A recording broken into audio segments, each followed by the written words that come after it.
All right. Good evening, everyone. And thank you all for coming to the SAIS Rome Auditorium on this beautiful spring evening in Washington, D.C. It's bittersweet for many of us, as you know, it feels like every event is the last one on this block before, of course, we move to our new location at 555 Pennsylvania Avenue this summer. My name is Matthias Matthijs, and I'm an associate professor of international political economy here at SAIS, and I'm also the faculty lead for Europe and Eurasia, and it's in that capacity that I welcome you here for a very special session, namely Professor Charles Gatti's very last Russia and Eurasia seminar featuring Professor Frank Fukuyama. It's a wonderful occasion for myself, personally as well. I got to know both esteemed professors when I came to America and SAIS in 2002 as a second-year MA student coming from Bologna. Back in 2002-2003, Jessica Einhorn was the dean of SAIS. I made extra money as Frank's research assistant. He was deeply immersed into state building at the time, including state strength and state scope, and apologies to my students who had to study that 2004 book. I served as the bartender during these European Studies lecture series, the events, and Charles Gati later told me that he voted for me in the spring of 2003, 20 years ago today, exactly 20 years ago, to be admitted to SAIS's PhD program in European Studies. and under the supervision of David Calleo. Apparently it was an unusually competitive year in European Studies. The faculty didn't agree on the finalists and decided to take a vote to break the impasse, and the rest, as they say, is history. So thanks again for the vote of confidence, Charles. Still no regrets, I hope. So this was the moment you were supposed to... Anyway. But we are not here to talk about me tonight.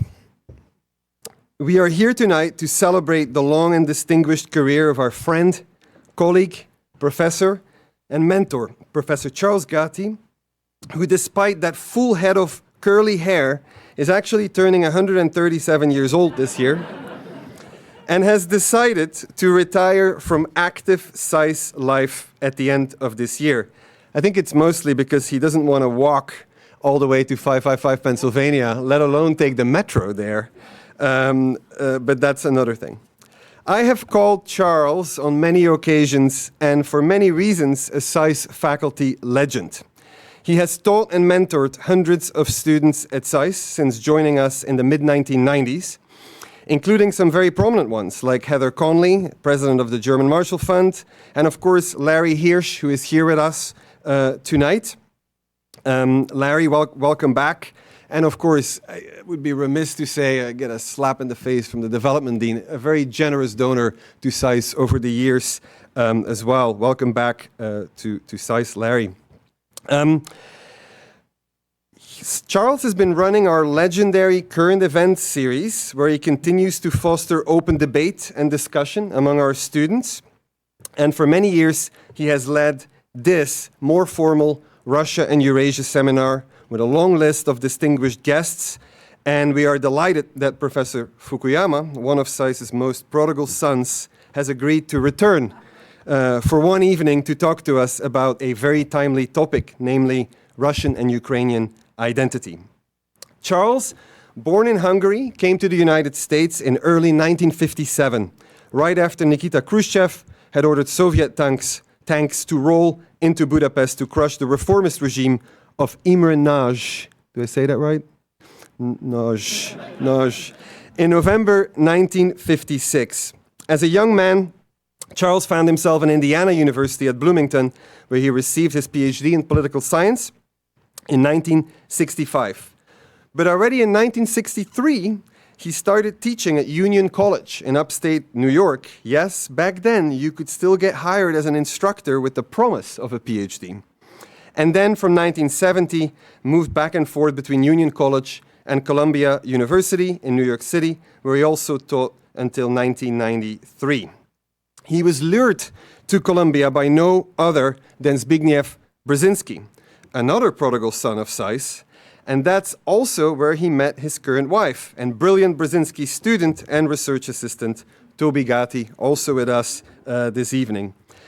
It was Toby who would lead the way to Washington, D.C. in 1993, as she was appointed Assistant Secretary of State for Intelligence and Research during the first Clinton administration, which is how Charles, after a stint in the State Department as a senior advisor with the policy planning staff, a time rife with heated debates and policy discussions about the merits of NATO enlargement, ended up at SAIS and our Foreign Policy Institute in 1995, and I want to honor its current chair director, Cinnamon Dornsife, also with us this evening.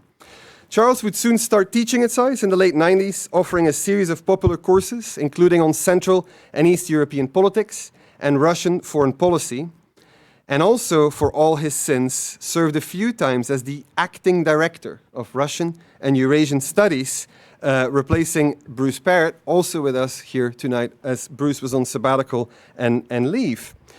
He was never a big fan of administration, he told me. Never loved it.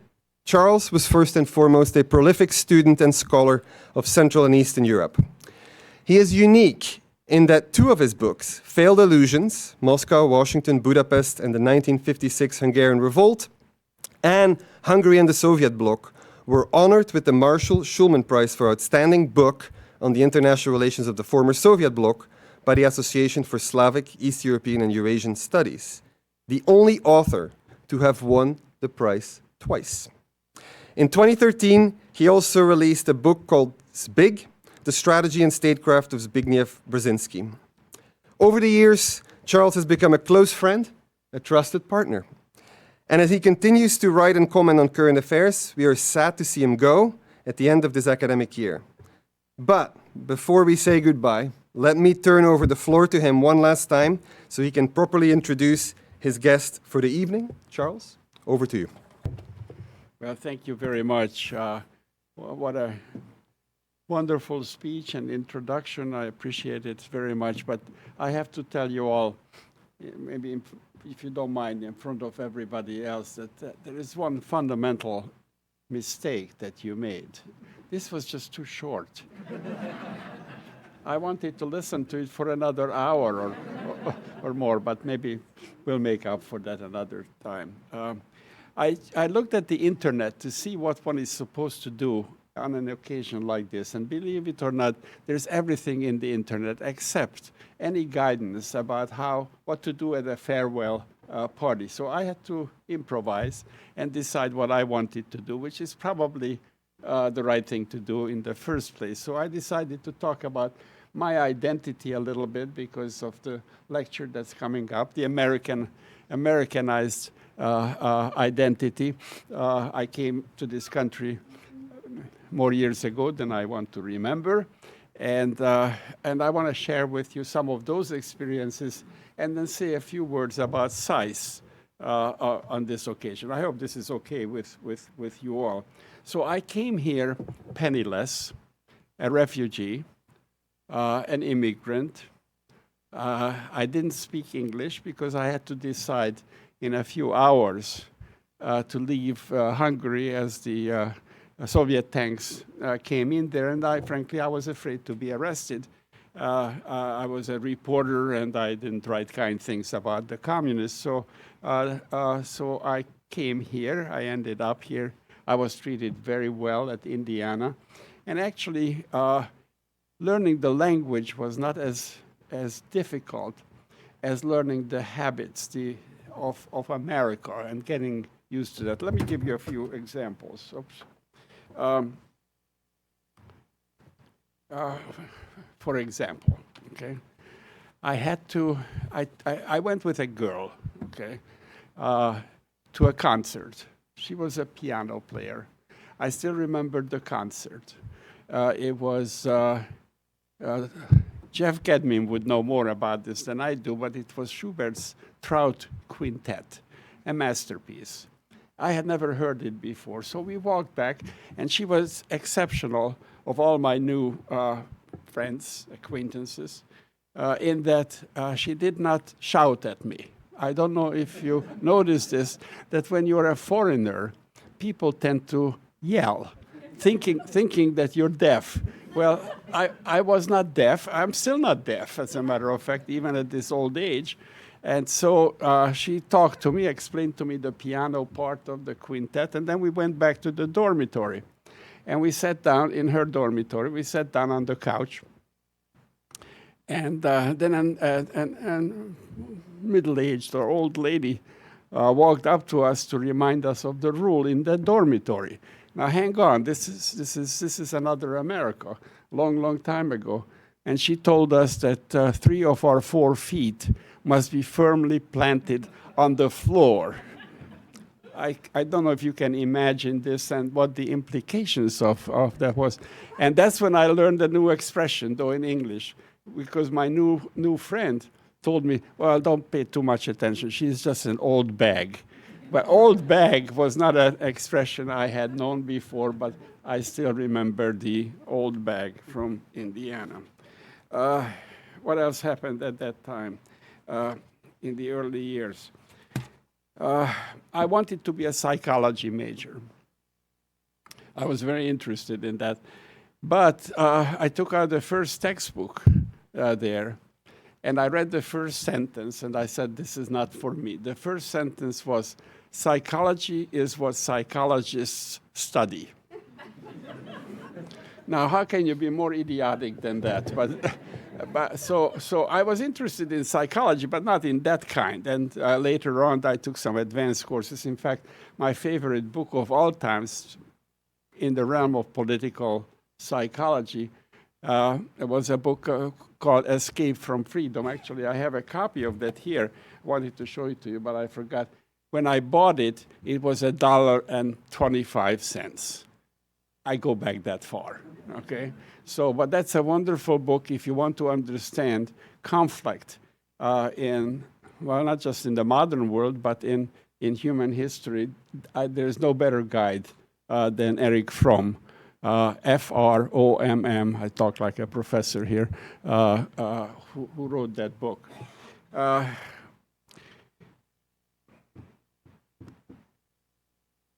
I fell in love with American folk music. That's one of the first experiences. It's called folk music. It's not a good name for it, and most of you in the audience have never heard of some of those stars. The Kingston Trio was very popular at the time, and my poor children, four of the 5 are here. They had to listen to that, and then came Peter, Paul, and Mary, and my wonderful granddaughter who is here. She has another granddaughter who listens now to Peter, Paul, and Mary. So it's gone on for generations. But those of you students here who never heard of the Kingston Trio, for example, I urge you to ask your parents. And if they're too young, ask the grandparents. And if they're too young, ask the great-grandparents about Charlie on the MTA and some of those other songs. Totally silly, ridiculous songs, but they were great. I loved it. I fell in love with American folk music. So I've become an American here. It took some time, and not in every respect. I'll tell you how I am still a Hungarian. I think, forgive me for being so very prejudiced, but I think Hungarian food is the best food in the world. And and what else? I cheat a little bit. Often on the way home from here on M Street, there is a McDonald's. And I stop there to eat French fries because I think that's the best French fries, though. And so I try not to tell my wife that I did that, because I get into trouble, which is not so good. I also eat cornflakes every morning. So it's not, you can't eat Hungarian all the time. Now, the most important part of my identity, though, my Hungarian, what remains of the Hungarian identity is my accent, obviously. That's what everybody notices. I have lots of stories about that, but I will just tell you one. Congressman Tom Lantos of California was, like me, Hungarian-born, a survivor of the Holocaust. Before his death, he was chairman of the Foreign Affairs Committee in the House, and we were on very good terms. We were friends. So we were just talking one day in his office, and he said that he was going to go to the Middle East. And I suggested that perhaps before he goes, he should call my wife, who was, as Matthias mentioned, was Assistant Secretary for Intelligence and Research. And so she had a big staff of 300 people, lots of Middle Eastern experts, and she knew quite a bit about it as well. So why don't you get a briefing before you go? So he immediately picked up his favorite telephone, which had a speakerphone. He was very proud of his speakerphone. And just to remind you, he knew my wife. We got together many times. And so, but in a kind of formalistic way, he dialed. There was an answer, hello. And he said, this is Congressman Tom Lantos. May I speak with the Honorable Toby Gatti? And there was silence for a second. And then my wife replied, thinking that it was me. The accent was about the same. So the reply came, forgive the language here, I'll give it back to you the way it happened. And the way it happened was, she said, Charles, cut that shit out.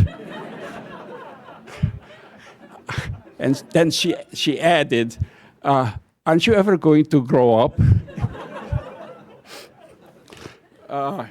Nothing happened. He was very happy with that conversation and mentioned it to his colleagues, and in the office everybody talked about that dialogue. Now about SAIS. Let me just, I have so much to say about it, but I will just tell you three stories that I will take with me, three memories. One about Zbigniew Brzezinski, whom I miss, who was mentioned here, who was here for about 20 years. And I did a book that was initiated by, sponsored by, strongly supported by Dean Einhorn, who is here. It was her idea, actually. So I edited a book, and there was a last chapter in the book to which Frank Fukuyama contributed as well, and Mark Kramer, who is back there. So I have here a knowledgeable audience in any case. And it was sponsored by the Foreign Policy Institute. Okay, in any case, I asked Brzezinski why he didn't change his unpronounceable name when he became a US citizen in the late 50s. And this is what he answered. America is the only country where someone called Zbigniew Brzezinski can make a name for himself without changing his name. And I thought that it's worth repeating here, that there was a time when people like that felt that way. And too many, especially intellectuals these days, they don't think that way, and certainly the crowd on the right, they don't feel that way. I still feel that way. And I hope you do too, because the news is one thing. The news has become so negative in this country, even in the best newspapers, because they have to compete with the internet for attention. And so that's why you have to read Fukuyama for perspective. And you have to read others for perspective, and Brzezinski certainly was one of them. And he was proud to be an American, as others are, and especially as immigrants are, who have to prove themselves again and again, and they make a terrific contribution to this country. The second story about SAIS that I'd like to mention, it's a longish story, but I will try to make it quick. Back in about 15 years ago, I was under attack by a lobby called the Hungarian lobby, a right-wing lobby here, who claimed to have some, I don't know, 1.5 million supporters. And they ran a campaign against me, including letters to the president of Johns Hopkins in Baltimore.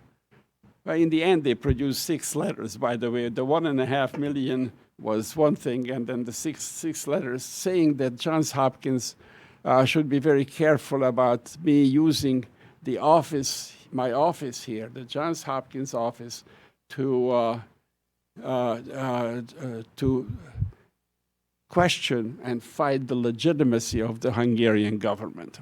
Well, this is a lot of baloney, but upsetting nonetheless. Especially immigrants have a way of however many years I'd been an American citizen, you're still a little more apprehensive probably than others.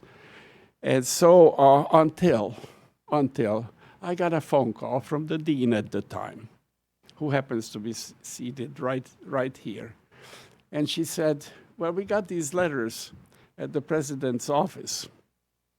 I said, I figured that they would.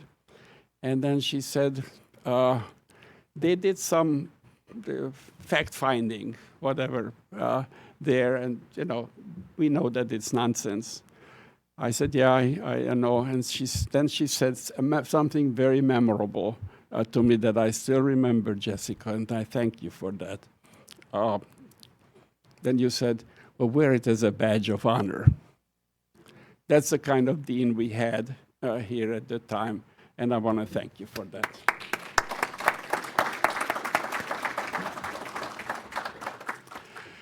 Okay, now the third one is also a complicated story here. I had a student here in 2005 who came here to study, not because he needed a degree or anything like that, but wanted to stretch his mind. An accomplished businessman, was here for a year, if I remember correctly. And he took a seminar on Central Europe, and he did a paper as was required, but he was not so sure about the paper because he had not been in school for a long time. So he asked me if I would read a draft without grading. Sure. So I read it, and just between us, well, he's also here, he was not very good. And that's putting it mildly, yeah. So I gave some advice about what an academic paper is as opposed to an opinion piece, which is what he has submitted. And so I got back a much better paper after 2 or 3 drafts. And it was really good. So I gave him an A. But this is the guy, Larry Hirsch, who afterwards we continued our friendship. And as was mentioned here before, he has contributed to SAIS, including the European program, including this program, by the way, so that you can have a reception afterwards. So, by the way, walk up to him after that and thank him for the food, if you want to. If you don't recognize him, his hair is the same as mine, white hair. So anyway, as I was preparing for this, I have to empty my office, of course. And so with the help of my research assistant, Lydia, the best, she found a paper there. And guess what it is? It's a paper that I saved, that Larry Hirsch wrote in 2005. And I gave him an A in the end, but I changed my mind. After what, that's 18 years. And so he has done so much here. And he worked so hard on this paper to make it an academic paper that I will apply to the registrar's office here to allow me to change the grade from an A to A+.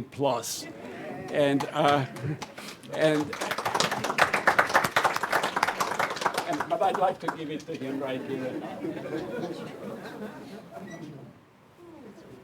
All right. Well, I think this is pretty much. I have more. I didn't have enough.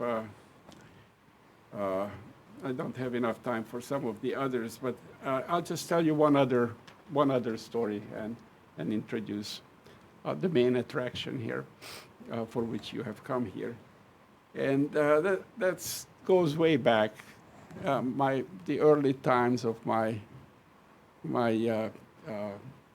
immigrant status here, when a few of my new friends said they were going during the spring recess to Fort Lauderdale, where the girls are. Well, now I think they go to Miami, but at that time it was all Fort Lauderdale in the spring recess. Would I like to come with them? And yeah, I said yes. There was one guy there who kept saying, because maybe I was hesitant or something, he just kept yelling at me, girls, girls. And then actually there was one of them, I hope this is okay to say, one of them just showed it to me, bikini, bikini, that's the beach. You know, I'm supposed to go there. So we did. And we had to stop once, and that was in Georgia. That was the first time I was disappointed in America, really deeply hurt, because we stopped in Georgia at a motel for overnight. And what did that say? Out there, I will modify the language because it was so gross that I don't want to repeat it. And what it said was, no Negroes, and that's the fine version, no Negroes, no Jews, no dogs. And I had not encountered that kind of America. And I have to tell you, I was very, very upset until last year. Well, last year when the state of Georgia elected a Jew and a black man to the US Senate. And then I said to myself, there is hope. And so I would draw two lessons for you. One is things usually improve in this country over a period of time. And the second conclusion is that things usually improve in this country, but very, very slowly, and you need patience. So this is why I think it is okay to be cautiously optimistic, as I think Professor Fukuyama is, but at the same time be a little bit skeptical about day-to-day developments.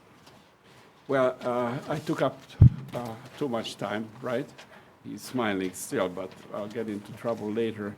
But let me say a few words about our guest speaker here. What an honor to have Frank Fukuyama here. He's a phenomenon. He writes, he speaks, he teaches, he travels.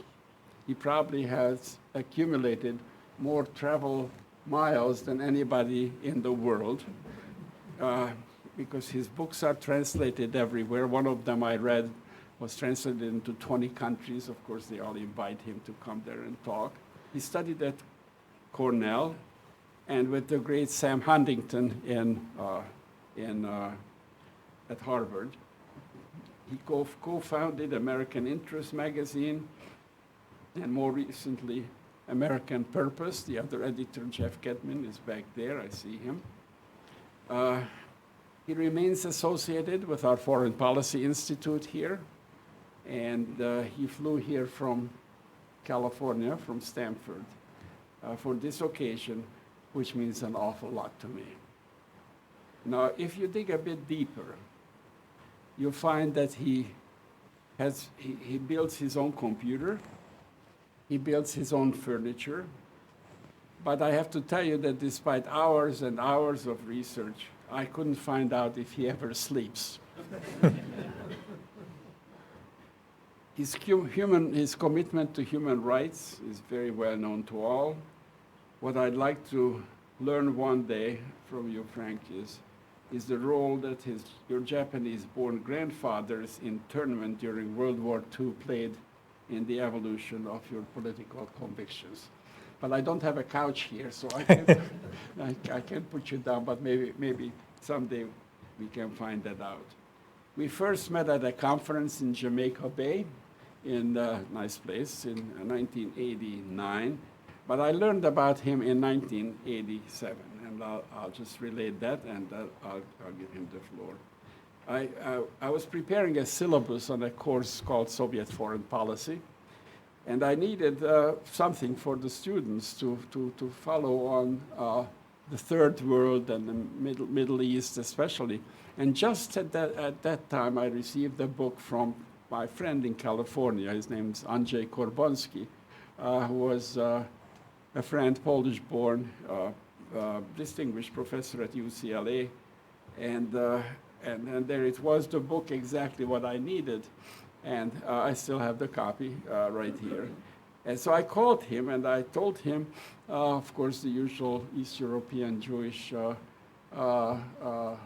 humor, which was that, coming, Jeremy Ben-Ami is coming here, the head of J Street, the only organization I belong to, by the way. And so pleased that you're here.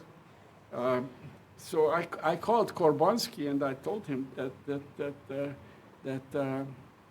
so many of my students will be buying this book that next time around he owes me a drink. And then I told him that I had never heard of the co-editor of that book by the name of Francis Fukuyama. And I never heard of him. And so I'll never forget, Korbonski said to me, he says, Charles, just wait. He's brilliant. You'll hear a lot about him. And so we have. Frank, it's a really great pleasure and honor for you to be here. And he'll be talking about national identity in Russia and Ukraine. And please welcome Professor Fukuyama. So, well, I would not have missed this occasion for the world. Charles is a very old friend. We do go back a really long way. I think, Charles, we particularly bonded at the time of the Iraq War, whose 20th anniversary we just passed, because we were both really unhappy with some of our friends and the policy that they were following. I think we've also bonded subsequently about the nature of American domestic politics and the way that it has deteriorated in many ways in recent years. So before I do the lecture, I want to say a few things about Hungary and Hungarians. So almost everything I know about Hungary comes from Charles. There are a few facts that I learned over the years, however. So one fact that a lot of people don't know is that Teddy Roosevelt could actually speak Hungarian. He learned it when he was an undergraduate at Harvard, and the reason that he learned it, he was kind of a prodigy, and he wanted to speak a language that no one else could speak. And so he taught himself, or he took a course in Hungarian. I've heard also that the reason that Hungarians speak Hungarian is that they don't want anyone else to listen into what they're saying and understand them. And not only do they not want them to understand, they don't even want them to be able to pronounce their names, because the way that the orthography bears no relationship to the phonetics as far as I can see. But it does seem to me that Hungary in many ways has exported its most brilliant minds. And so one of them is Charles. There's this famous story during the Manhattan Project when FDR was meeting with a number of the physicists that were key to the success of the Manhattan Project. So this is John von Neumann, Edward Teller, Leo Szilard, Eric Wiegand. Turns out they all went to the same gymnasium in Budapest and all ended up, like Charles, as emigres, because at that time you had a fascist Hungary that was not very hospitable to them. And so I think it's true that America has offered these opportunities to people like them and like Charles, and we are all much, much better off as a result of that. So, Charles, thank you for all your work. Just referring back to Zbig Brzezinski, actually the way I came to SAIS was before I was a professor, I was a member of the biweekly seminar that Spig held.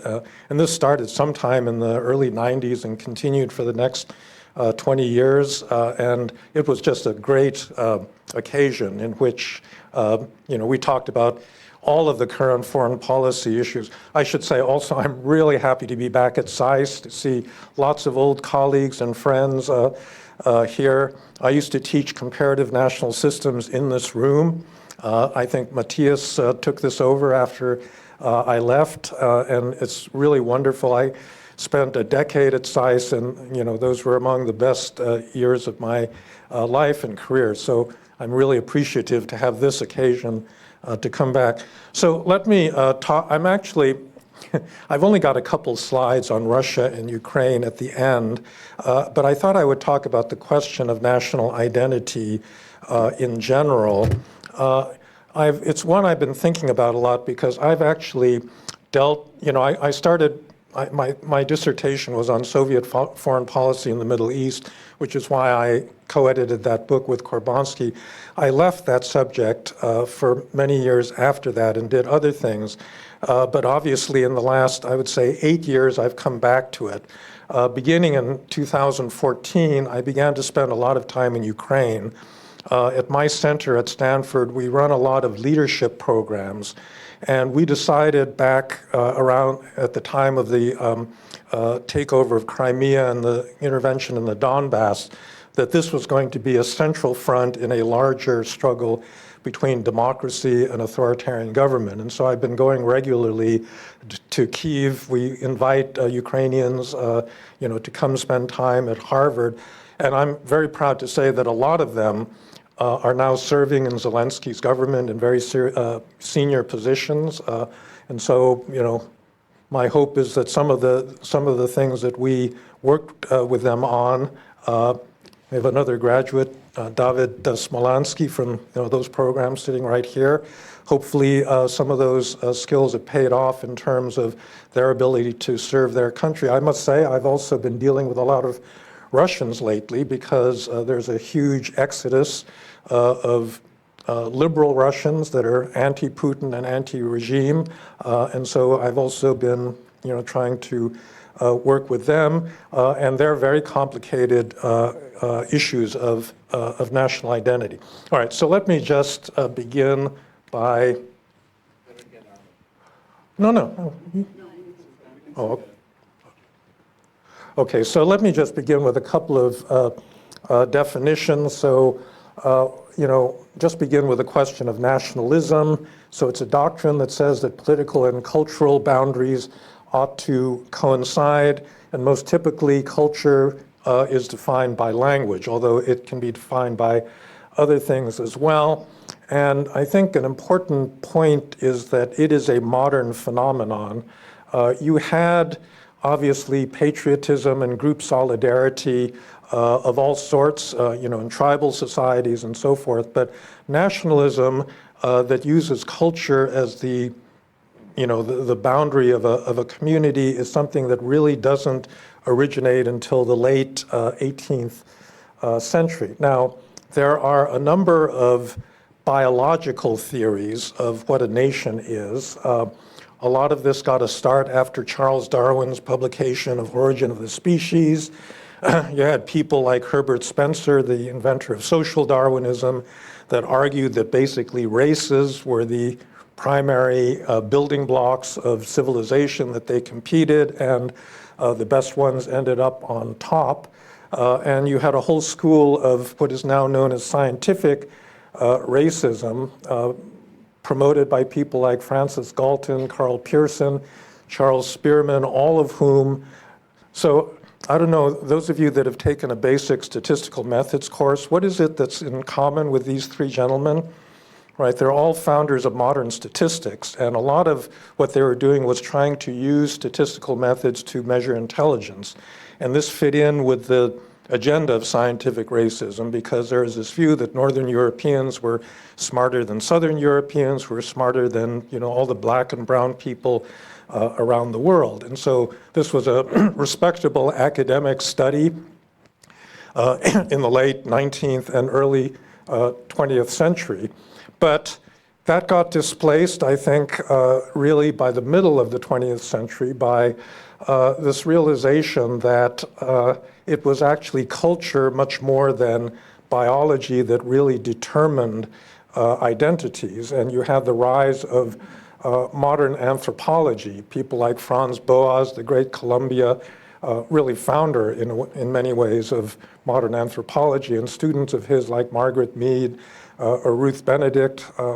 I've put Herder in there because he is sometimes unfairly categorized as an early kind of nationalist, but I think he was actually an Enlightenment liberal in most respects. But he also believed that you had to pay attention to local cultures, that they had an integrity, and that people that lived in economically advanced civilizations shouldn't necessarily look down on people that lived in ones that were less advanced. There are a number of theories of nationalism by people like Ernest Gellner that tried to explain why is it that all of a sudden Europe started reorganizing on a national basis beginning in the late 19th and into the 20th century, and he argued that this was really the result of industrialization, that in a modern market economy, you needed to have larger markets where people could communicate,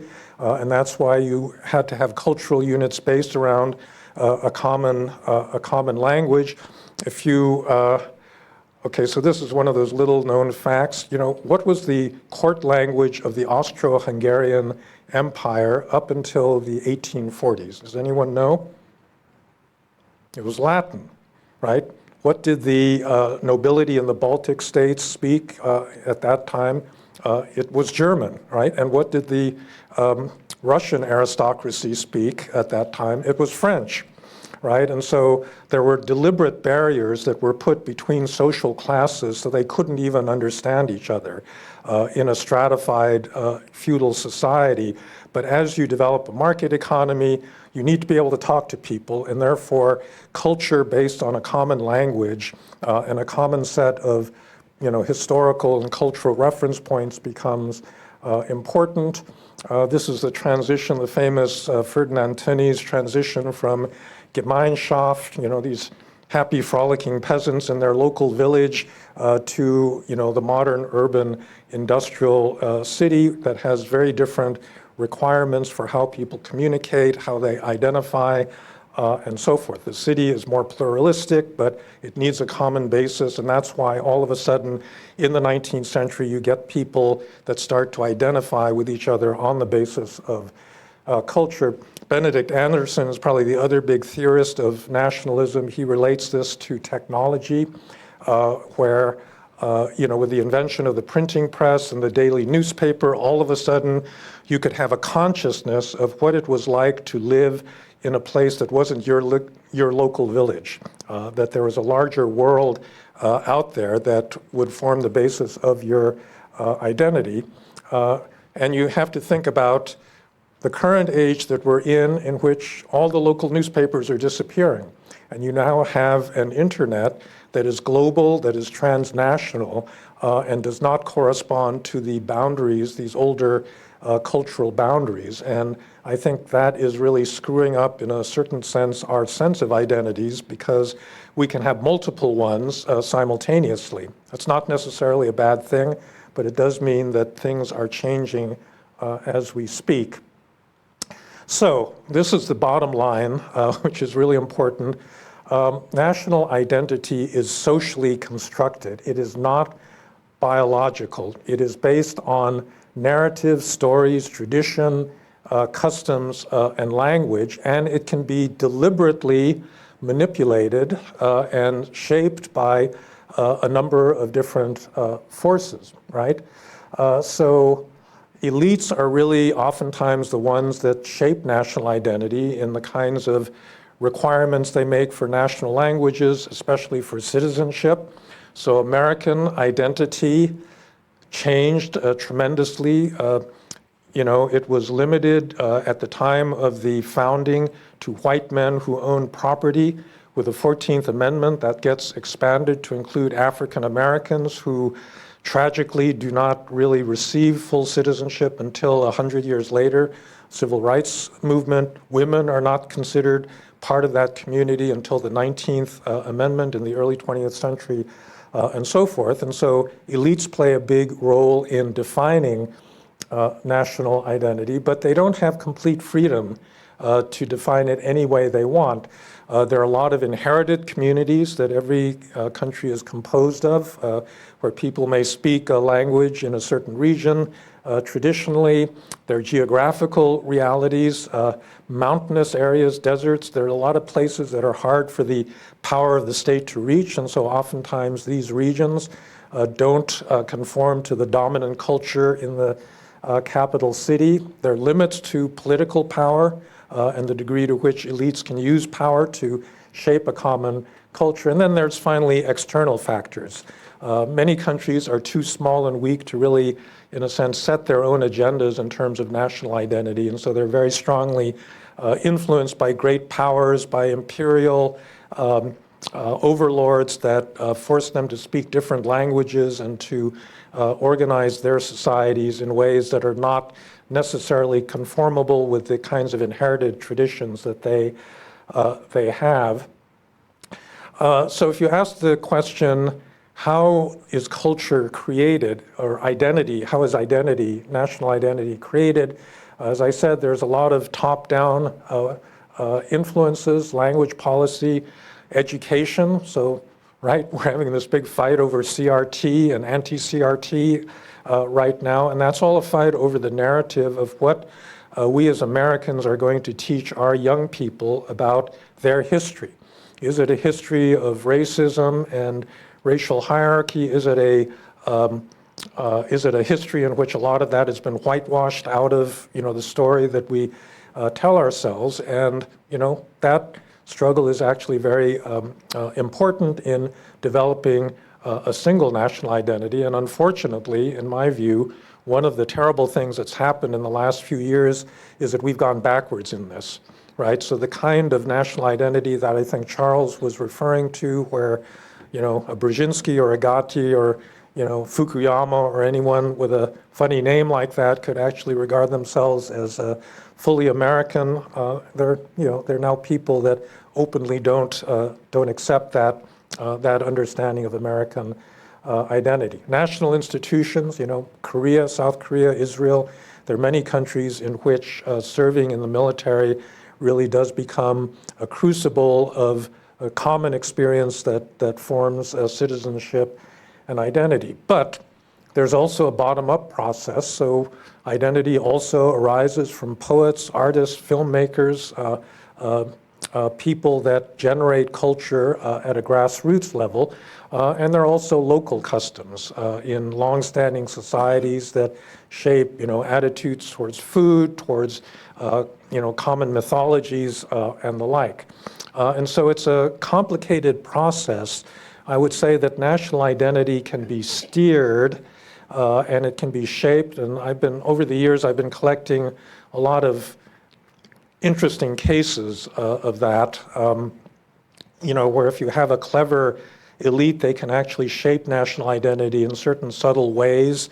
And if they're really good at it, nobody will notice that they've actually done this. But it is a process that happens both from the top down and the bottom up. And so the final thing I think that is really pretty decisive about the shaping of national identity is shared trauma. And unfortunately, this is one of the things that really is very important in the way that societies think about themselves, much more so, I think, than common success. If you suffer invasion, if you suffer a financial catastrophe, war, revolution, that then shapes national identity for years to come. Why do the Germans still, to this day, in the early 21st century, care so much about inflation, right? It was the experience of Weimar. Nobody living in Germany today, I imagine, actually was alive during Weimar, but somehow that national memory remains. Japan just announced it's doubling its defense budget in response to the threat from China, but there's a lot of resistance in Japan. They used to be very militaristic, but now they're pacifists. So why is that the case? Well, Germany went through a trauma similar to this. If you're bombed relentlessly and you lose millions of citizens in a pointless war that you lose, you decide that war may not be that great a thing. And that's something that's shared by everybody in the society, and it runs very deep. So those of you that are upset that Germany is not executing the Zeitenwende fast enough, just have to keep that in mind, that these things get rooted very deeply in a nation's psyche, and it's not something that can be flipped over very quickly. So there are really 4 routes to developing national identity, and you'll notice that a lot of them are not very pleasant. A lot of them require coercion and violence, and so the first method is simply to move borders to fit populations or what you think proper populations ought to be. So there was a period in European history where you had a political structure like this, right? This was the Habsburg Empire in the middle of the 16th century. Nothing was territorially contiguous. There wasn't a common language. Charles V, the great Habsburg emperor, was a Burgundian, but he was really more known as the King of Spain, but I don't think he spoke Spanish. His troops were all Italian, that went up the road to, subdue the Netherlands. And Matthias, is kind of the byproduct of that 80-year war of the Spanish crown against the Low Countries. That's what politics used to look like. But then, you have this change in consciousness where all of a sudden common language and common culture becomes the organizing principle for political units, and the Austro-Hungarian Empire, the Ottoman Empire, many empires begin to dissolve at the end of the First World War, and this obviously is one of the origins of the turmoil in the 20th century because the sorting out of these units on national terms, on linguistic terms, wasn't easy because of the intermixture of different languages, peoples, and so forth, and the conflicts that produced really, plays a direct role in the origin of the 2 world wars in the 20th century. And obviously, this is something that's very relevant given what Putin has done to the Ukrainians, but you have this assertion that all Germans really belong in the same political unit, and so this becomes Hitler's excuse to take over the Sudetenland in 1938, and that really becomes the trigger for the Second World War. Second method of creating national identity is something we call ethnic cleansing. And I would say that, unfortunately, this has been a pretty dominant technique, right? That you've got people living in a place that you think you own, and they don't speak your language, or they don't share your culture, they don't show enough deference to you, and so you just get rid of them. And this has happened repeatedly. I mean, we're familiar, with ethnic cleansing in Bosnia, but basically this has been happening throughout human history, including in the countries that today are the most stable, well-developed democracies. The United States, Australia, New Zealand, all of these countries are peaceful democracies today because they basically, did what we would now have to label ethnic cleansing to the indigenous populations that lived in the territories that they now occupy. It's a very sad history, and unfortunately, it makes you think that maybe democracy and the observance of human rights in the present actually depended on a lot of violence in a pre-democratic period, because what we call nations today were actually the byproducts of a lot of violence in a pre-democratic period. They create the nation and they hand it off to a democratic regime,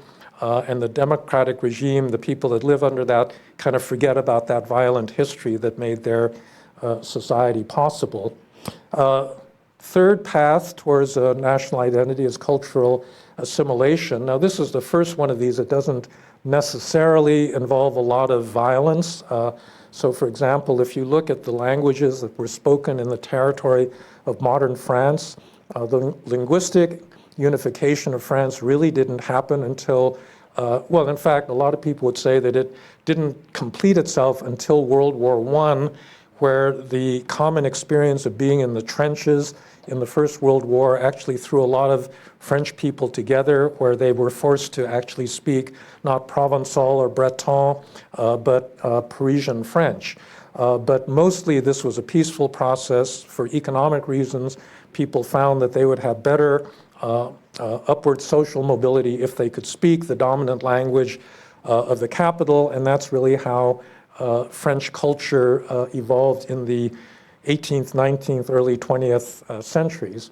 And then I think probably the best route to national identity is to shape national identity to fit political realities. And so I think that if you have a pluralistic, heterogeneous, ethnically, racially, in other ways, heterogeneous society, you're probably better off if you can build your national identity around liberal principles that are accessible to everybody that lives in the territory of your country. Now, I'm going to get back to this when I talk about Ukraine specifically, because I think that's one of the challenges right now that they face. All right, so I'm going to skip through this just to give you a couple of examples of constructing national identities and how this was done. If you think about Tanzania versus Kenya, if you look at those two countries, they're split by this straight line, which was obviously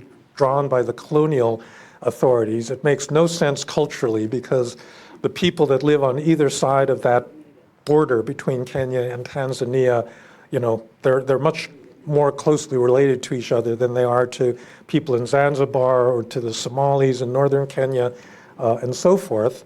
But there was a deliberate effort at nation building and national identity formation that took place in Tanzania but did not take place in Kenya. And that was done in Tanzania by the use of Swahili as a national language. It had been a language that was used by traders but not widely spoken, but it was used by an authoritarian regime and applied in a fairly authoritarian manner, such that contemporary people living there can now speak the same language, whereas Kenya continues to be ethnically and linguistically much more fragmented. Something similar happened if you compare Indonesia to Nigeria. The early nation builders, Hatta, Sukarno, so forth in Indonesia, actually declared a new national language, Bahasa Indonesia, which nobody spoke at the time of independence, but virtually everybody speaks today. So these are just examples of the way that there's a lot of degrees of freedom in the way that national identity can be shaped. Okay, did I miss something? Oh, I guess I didn't. All right, so finally I'm going to get to Russia and Ukraine, and there are many people in the room that know a lot more about this than I do, and so what I want to invite is a dialogue and not me talking at you, but I do think that, and the other problem with talking about this subject is that it's changing. National identity in both places is changing as we speak, particularly in Ukraine, but also in Russia itself as a result of the ongoing conflict. So let's begin with Russia. There has been this long-standing scholarly dispute over whether there is something in Russian culture that is inherently authoritarian, centralizing, disregarding of individual rights, anti-liberal. And I think that, their history over the centuries has been that way, but I do think that there have been moments when they did face more of a choice in terms of the way that they could structure their society, right? So Nizhny Novgorod was always different from Moscow. It was a Hanseatic city that was open to trade, that was closer to many parts of Northern Europe, but Moscow basically subdued it and defeated it at a certain point in the late Middle Ages, and so that possibility never emerged after 1905 or the freeing of the serfs in 1861. I mean, there are moments when a more liberal Russia appeared. The last opportunity for this really was under Gorbachev, and it was quite interesting at the time of his funeral last year, the number of Russians in Moscow that came out for it, and some of the people that were being interviewed, were basically saying this was our opportunity to be a freer people, that we could escape, Putinism, or he was showing us an alternative way. We have no idea what the support for this freer kind of Russia is, because we simply, it's very hard to judge, and particularly in the middle of a war, you're not going to, the poll data that's come out is not looking good in terms of Russian liberals. A lot of them have been driven out of the country, but it's not clear under different circumstances at a certain point in the future whether there might be more support for this. There's been a big debate, really, whether the kind of extreme, intolerant, aggressive nationalism that has been exhibited by Russia is a result of Putin and a small group of people around him, or reflects these deeper cultural trends in Russia. I know that a lot of my Ukrainian friends are completely convinced it's the latter, that it's really not the regime. They don't believe that there's such a thing as a liberal Russian. Such a person, simply can't exist. My own experience with dealing with a lot of liberal Russians is that you're not giving them enough credit, and they do need, support and attention. But I would say that that's something that is up for grabs. In terms of the way that Putin himself has tried to shape national identity, I think what's happened over the last, what is it now, 22 years that he's been in power, he's been searching for a narrative, right? He kind of knows what the outcome is he wants. He wants a centralized dictatorship with himself at the top, but he's been looking around for different ways of justifying that. So back in the 2000s, he had this idea about sovereign democracy. I actually spent an hour in the Kremlin with Vladislav Surkov, who is the architect of sovereign democracy. This was when Bill Burns was the ambassador, and he took me to see Surkov. Made no sense whatsoever. I mean, I listened to him for an hour. I couldn't figure out what the hell this thing was. But it was an attempt to justify essentially the strong authoritarian dictatorship. He's now evolved into a different place. I would urge you to read the speech, or I'm sorry, it's not a speech, it's a 5,000-word article that he wrote in July of 2021 that goes into a lot of the history about why Russia and Ukraine, Russians and Ukrainians are the same people. For him, the pivotal moment in the history of the two countries, well, there are a couple of pivotal moments. So one pivotal moment was in 1654 when the Hetman Bogdan Khmelnytsky appealed to Moscow to save him from the Polish-Lithuanian kingdom. And the Russians came to, or Moscow came to his support, and he says that reflected the true Russia, which was Orthodox, Slavic, based in eastern Ukraine. And they didn't want to speak Polish or Lithuanian, they wanted to speak Russian, and that was a fundamental choice that was made all the way back then. And this is really a lot of nonsense. I mean, if that's the kind of thing that you're going to be basing national identity on, you might as well say, well, the English and American peoples are one people because, they all came from the same place and they have the same ancestry, and it doesn't matter what's happened since the first English settlers came to Jamestown and so forth. But I think that that's very much on Putin's mind, and a lot of other precedents are important. Peter the Great and Catherine the Great, he said on several occasions that what is a Russian land? It's a land that Russia has at one point occupied and conquered. And so the Baltics are Russian land. Georgia is a Russian land. It doesn't matter that there are no ethnic Russians living in these places. They still, Russia still has a claim to the kind of maximum territorial extent that it has reached.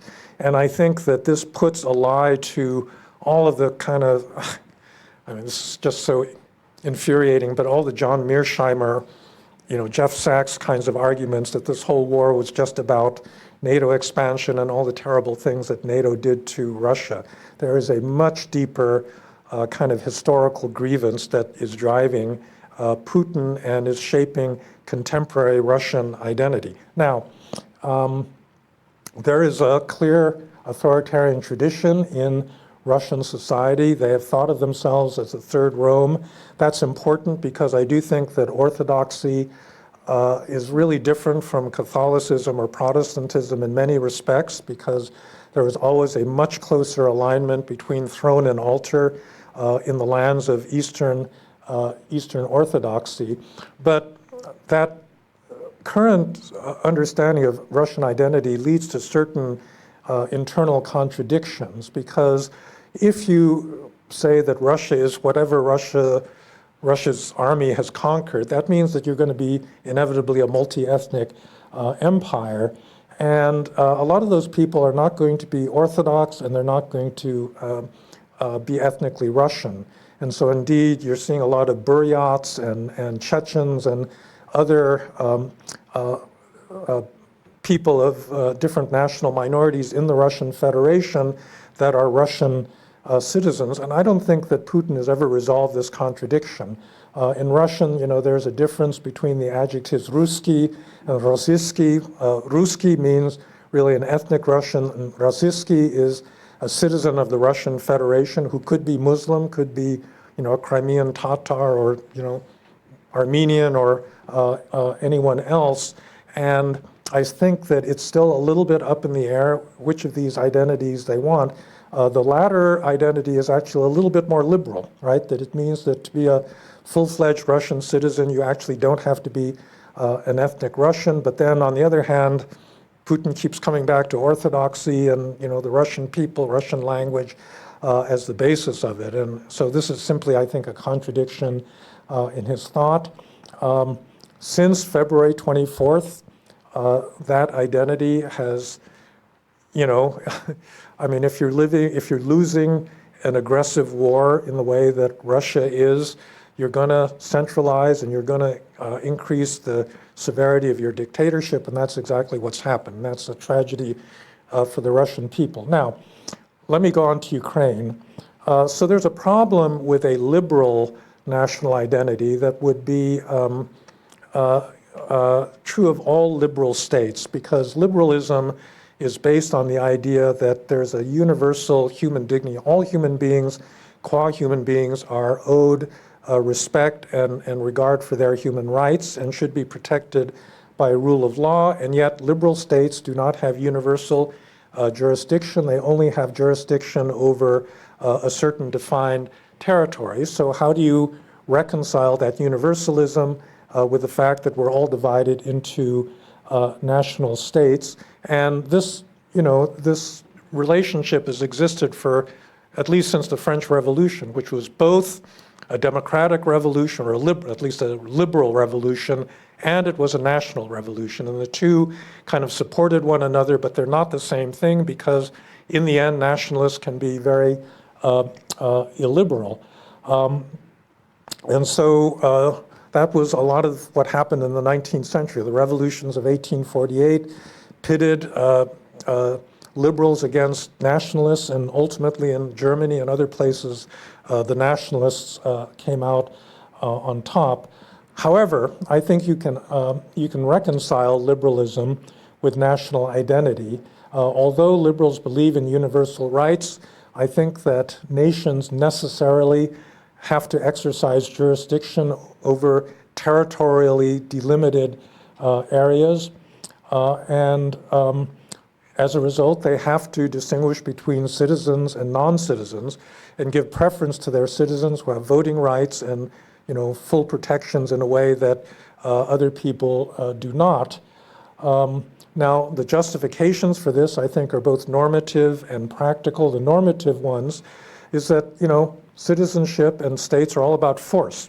It's who gets to use the legitimate monopoly of power behind the state. If a state can exercise that universally, it means that they can intervene anywhere in the world they want. And if we lived in such a world, it would be pretty chaotic. And in fact, I think that was kind of the problem with a lot of American liberal internationalism. We sort of arrogated to ourselves the right to, protect the rights of people everywhere in the world, even if, this was not our own territory. But I do think that national power, is rightfully limited to national territories, and therefore the protection of the laws and so forth really applies first and foremost to a nation that's territorially delimited. But there's a practical limitation as well, which is that people are simply emotionally more tied to communities that are closer to them. And probably the largest community that we really feel this instinctive loyalty to is the nation state. And therefore, if you want solidarity that is necessary to keep a society coherent, you need to appeal to that emotional solidarity. Now, I guess this is where I'm going to end up. When you talk about Ukrainian national identity, you have a lot of very difficult questions that you've got to answer. So begin with the question of language. As you probably are well aware, many Ukrainians, including the president of Ukraine, Volodymyr Zelensky, actually don't speak Ukrainian that well. Most people actually spoke Russian. Ukrainian had been very severely repressed, both in Tsarist Russia and in the former Soviet Union, and so its status was always a little, it was contested because Russian was such a common language that the old regime really honored both of them. I think today nobody wants to speak Russian. It's really bad news if you speak Russian, and so everybody has been switching linguistically. Ethnicity, well, it's a little bit different. I don't think Ukrainians and Russians are actually different ethnicities. Ethnicity refers to a kind of fictitious descent from a common ancestor, and in this respect, I think genetically it would be pretty hard to identify, who is a ethnic Russian and who is an ethnic Ukrainian. I think the differences really are much more, linguistic than anything else. Religion.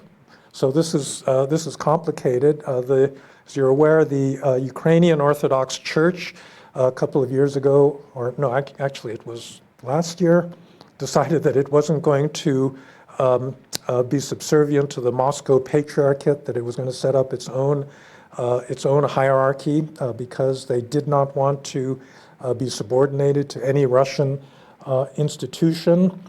In terms of history, this is very contested, but I think the reason that Bogdan Khmelnytsky is not relevant is there's a few things that happened in Ukrainian history since 1654 that are much more important, like the Holodomor, the famine that was imposed on Ukraine by Stalin, like the purges, like the experience of Chernobyl, like a lot of other events in much more recent Ukrainian history that have convinced many Ukrainians that they simply do not want to live in a Russian dictatorship. And so if you talk to them about their shared history, they will point to many other areas where they actually diverged from Russia.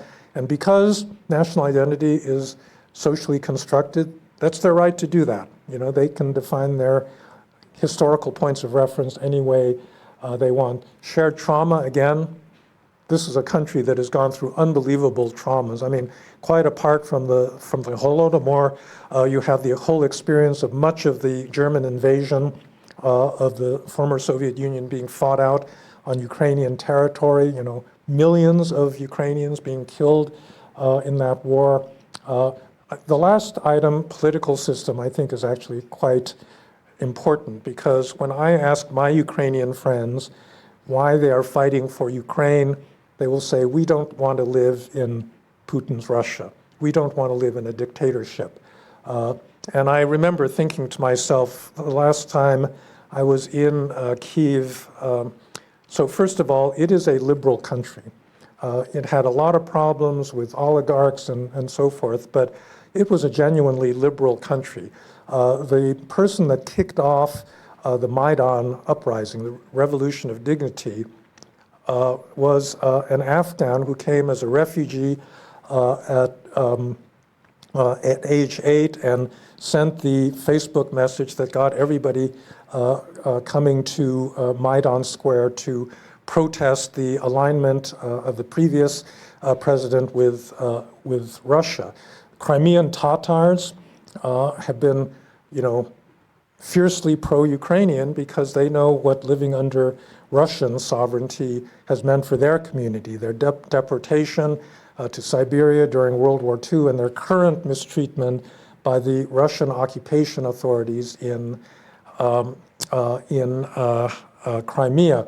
And so, it is a country where you can criticize the government and you can pretty much say anything you want. You can make fun of Volodymyr Zelensky if you want, and nobody's going to throw you in jail for making a joke or being critical or founding an opposition party or a civil society organization. So in the end, you had these dilemmas before the war began, the division of the country between East and West. I think we're all familiar with that.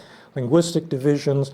By the way, the religious divisions are not just these two branches of Orthodoxy, but you also have the Uniate Church, the Greek Catholic Church that was rooted in eastern Ukraine. So it's complicated. They have an Orthodox rite, but they are subservient to Rome rather than to the Orthodox Patriarch. And they were actually quite politically different from the Orthodox because they were among the leading kind of rebels against the Stalinist system, which is why so many of their priests and bishops were killed or put in jail, under Stalin and under the Soviet regime. And so even in religious terms, there's not a kind of uniformity there. I think that post February 24th, Vladimir Putin, he's now the father of the modern Ukrainian nation. The shared trauma that they have gone through in the 14 months of this war has really changed many aspects of Ukrainian society. A lot of my Ukrainian friends actually get kind of annoyed when Americans complain about corruption in Ukraine because they say that this actually it was never as big a problem as a lot of outsiders believed it to be, but there has been this unbelievable shift in social relations that took place after the war began.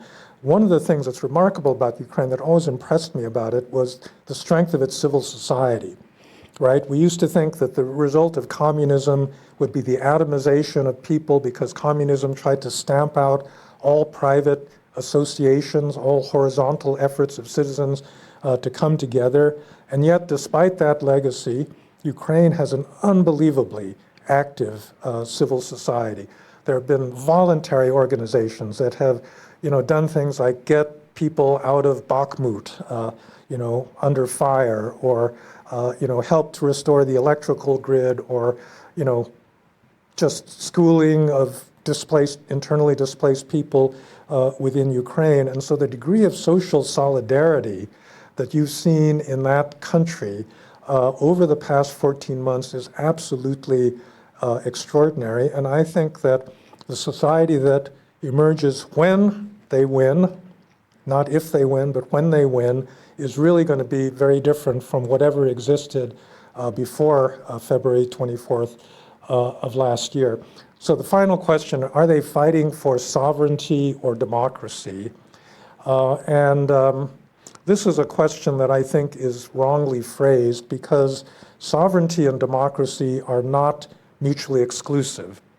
And I think it's important to understand that, that freedom and democratic values have to be embodied in an actual nation for them to really have meaning for people. We can abstractly want to fight for these values in, faraway places, but we really care about them, when it is our country and our institutions and our freedoms that are under threat and are being taken away. And therefore, I think that, you have that process going on in Ukraine today. Why are so many Ukrainians dying for their country? They want to live in a sovereign Ukraine. They don't want to live in Russia. and they want to live in a free Ukraine. And both of those, in their minds, I think, are inextricably tied. So, Charles, with that, yeah, thank you. Thank you very much. We have a few minutes for questions. Okay. Dan Fried, Ambassador Fried. In Charles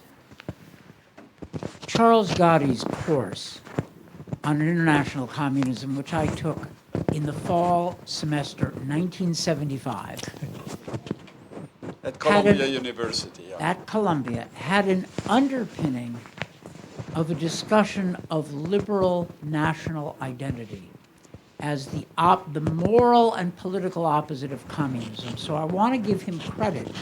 A lot of what I heard in this lecture, which was terrific, and thank you, I began to hear from what he was talking about.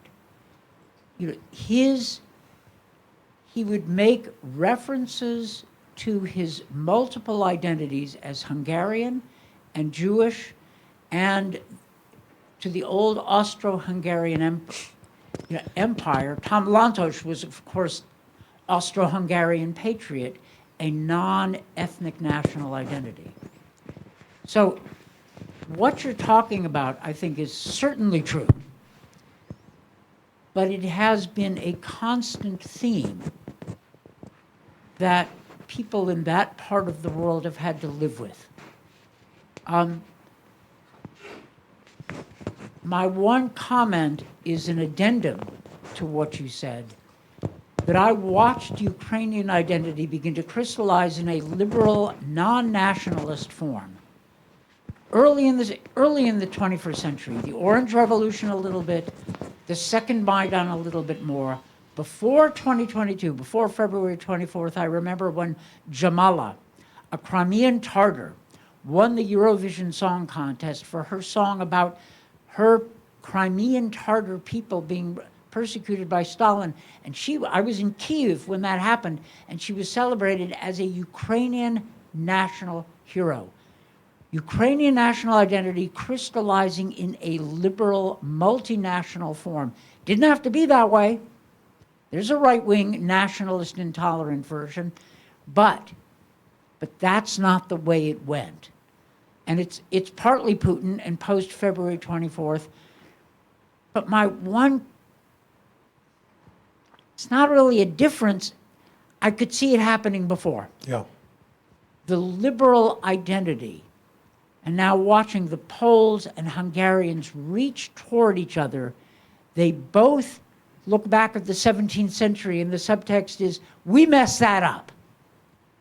You know, Khmelnytsky was a fool. We should have relied on each other. We would have kept off the Russians, and we should have thrown out our national rivalries. Anyway, just thank you for a terrific lecture, and Charles, thank you for helping educate me in those same values, which I used throughout my career. Thank you very much.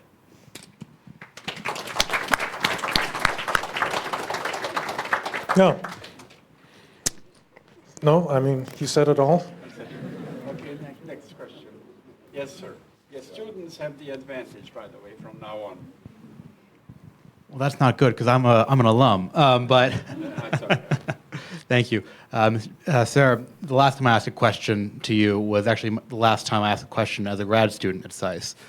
I'd be curious, you mentioned the so-called liberal Russians who have left Russia in droves since the war began.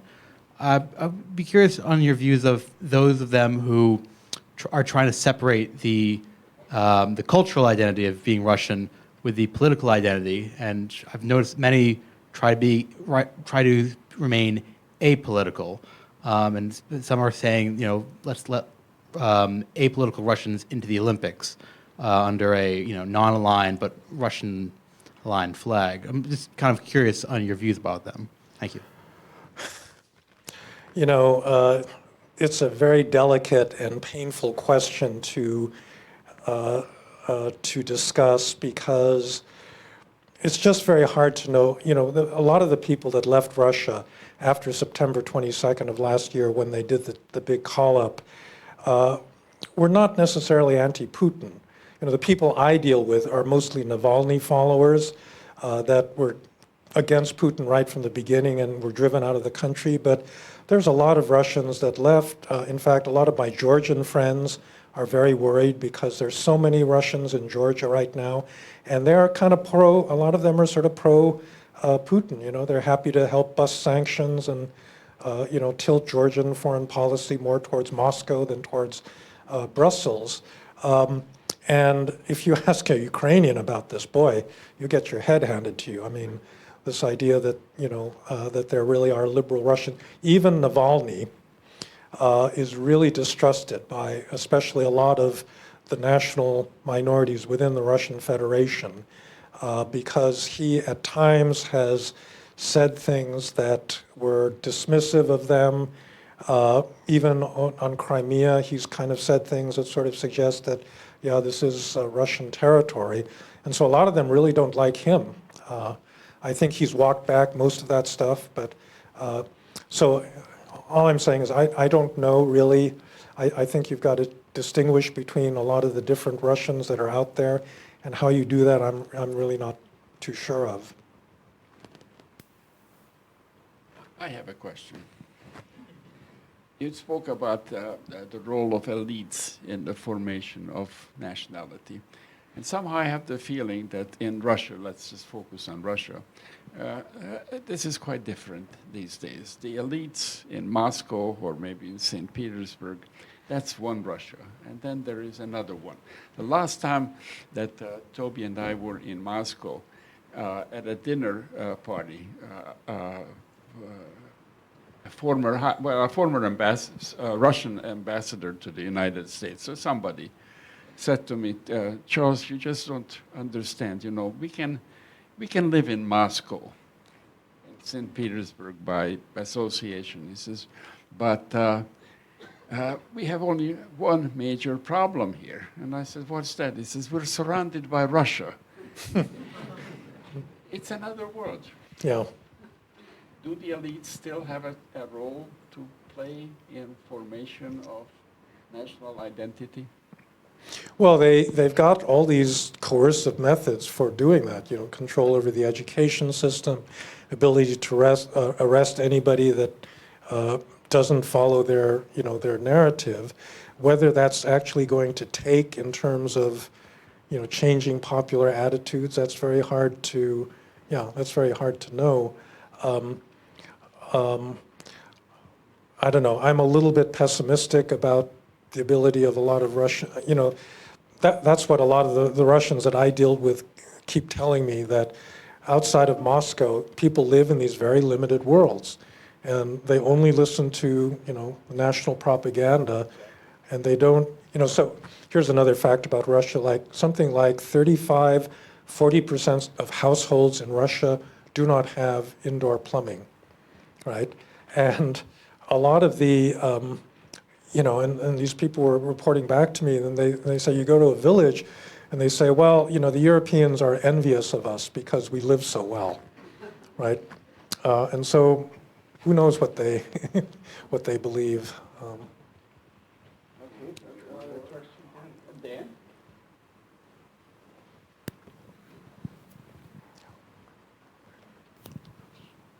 In my experience, Daniel Serwer, professor here at SAIS. In my experience, ethnic cleansing begets ethnic cleansing. Intolerance begets intolerance. What's your best guess as to whether this liberal Ukrainian identity will be successful in retaking all of Ukrainian territory without betraying its own intolerance and possibly ethnic cleansing? You know, nobody knows the answer to this. I mean, there are things to worry about in Ukraine because Zelensky has kind of sidelined parliament. He's unified all of the media, you know, into a single state-controlled entity. And there's a question of what he's going to do if they win the war. So a lot of this will depend on how the war is won.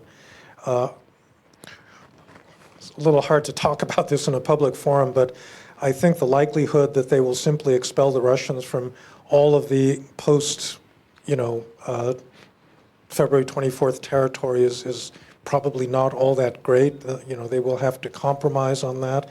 If they take back the Donbass, which I don't think, I just think that's a pretty heavy lift.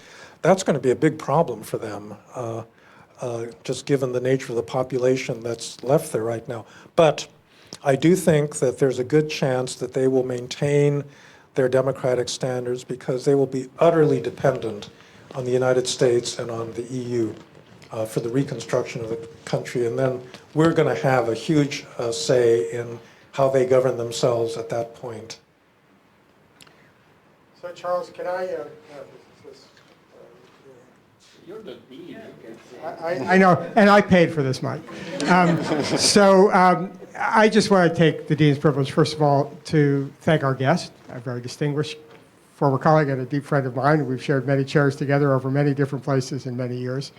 To thank our really distinguished audience here. I'm sorry I wasn't able to join you at the very beginning, but we have a former dean here. We have many of my friends and colleagues from government. This is from government. I mean, this is a great testament to you, Charles, and to the leadership that you have shown, the intellectual leadership, the community leadership, the commitment to everything we are about here at SAIS. And, it is very bittersweet to be at this, what is the farewell. Well, you have to come back, and that's going to be my message, because you see Frank brings a lot of what's here, but you bring a lot of what's here too.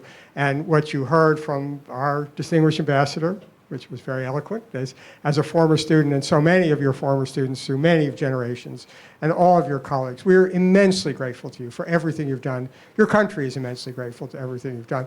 I am enormously proud to have known you and Toby, who was my first boss in government, so long, and so thank you for all of this on behalf of all of us. We are just so grateful.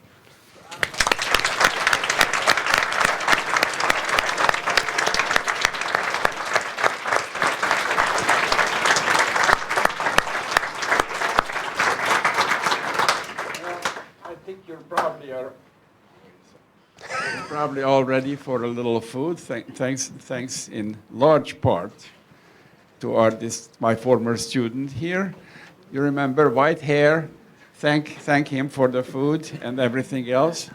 And Frank, I think we're going to talk informally at the reception, if Great. that's okay with you. So please move to the other room. Not yet. Here's the boss. Charles, we weren't going to let you go without, so I went to the SAIS store this morning, which I recommend all of our graduates to do before they leave. So we didn't want you to forget about SAIS, so I got you a SAIS umbrella. It's called a windbrella, so it has like double protection against winds. I also got you a SAIS baseball cap. And maybe for your younger grandchildren, a SAIS bear with graduation cap. And also, I got you the fancy pen, because there's non-fancy and fancy pens. So this is for you. And it's better than what you have. And we weren't going to let you go without some flowers either. So I got 2 bouquets, so I'll give one to you. And I'll give one to Toby for standing by, Charles. And again.